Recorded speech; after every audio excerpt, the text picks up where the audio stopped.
just arrived from Istanbul after finishing the World Chess Olympiad, the 40th World Chess Olympiad.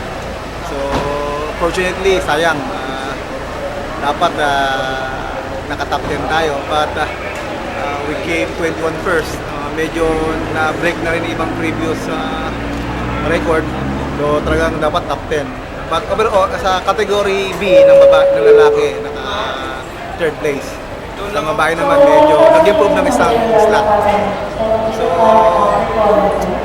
siguro pinaramdam lang na kaya natin. We need a lot of training. Kasi kalaban natin, maraming training, maraming tournaments.